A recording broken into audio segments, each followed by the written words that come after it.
la semaine de la 112e Coupe Grey est officiellement lancée et elle mettra aux prises nos Alouettes de Montréal qui, à Winnipeg, les nuits sont longues, vont se mesurer aux Riders de la Saskatchewan.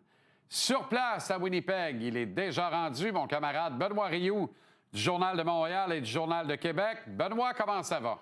Ça va très bien. Les nuits sont longues à Winnipeg, mais j'ai juste une nuit de passé à date. C'est correct.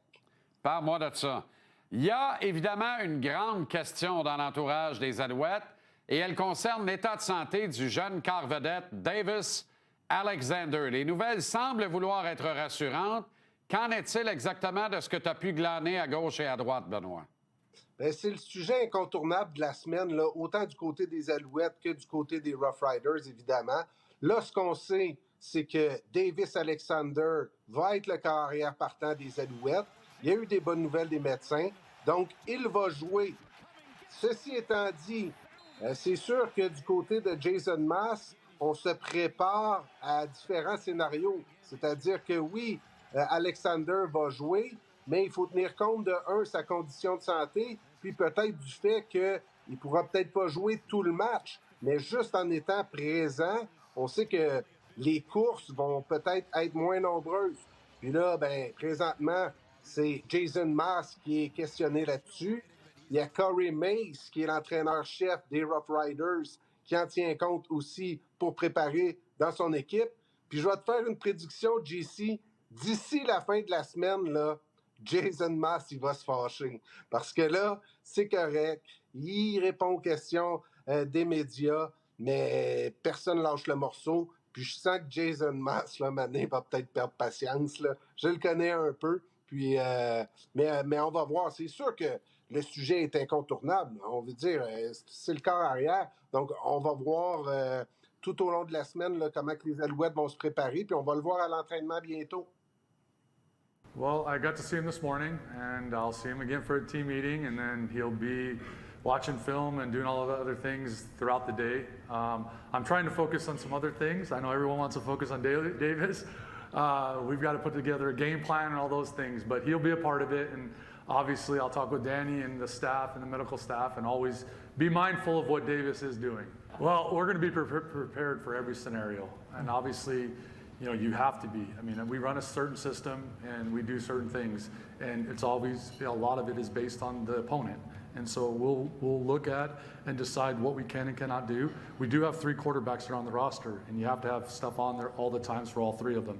So, but obviously the main focus is going to be with Davis, and we will see what he can and cannot do. I know this. He's going to go and he's going to play.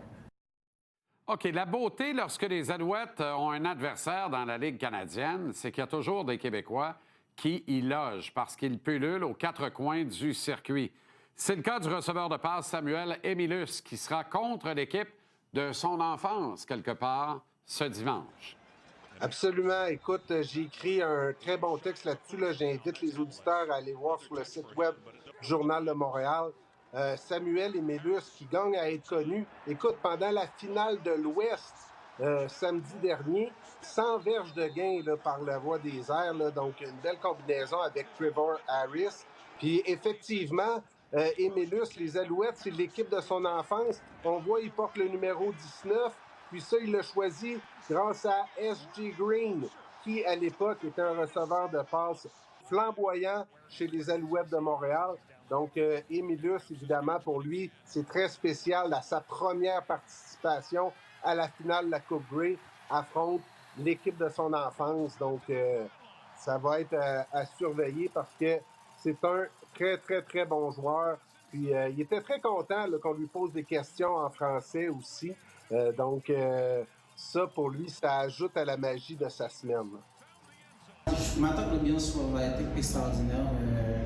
C'est la Coupe Grey. Donc, tous les médias vont être là, les médias francophones. Et ça fait toujours du bien de parler en français avec les médias. J'ai pas vraiment la chance de faire ça à Saskatchewan. Donc, ça fait toujours plaisir de parler avec les médias francophones. Et ouais, je veux juste avoir du fun ce week-end et apporter une coupe à la maison.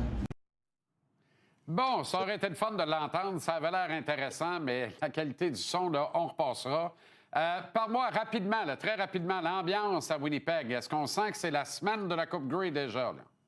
Ben, en fait, on va plus le sentir à partir de jeudi, vendredi. Là, évidemment, les partisans locaux, leur équipe n'est pas représentée, mais il y a les touristes vont arriver là, effectivement à partir de jeudi, vendredi et samedi. Et c'est plus là, que le festival va commencer.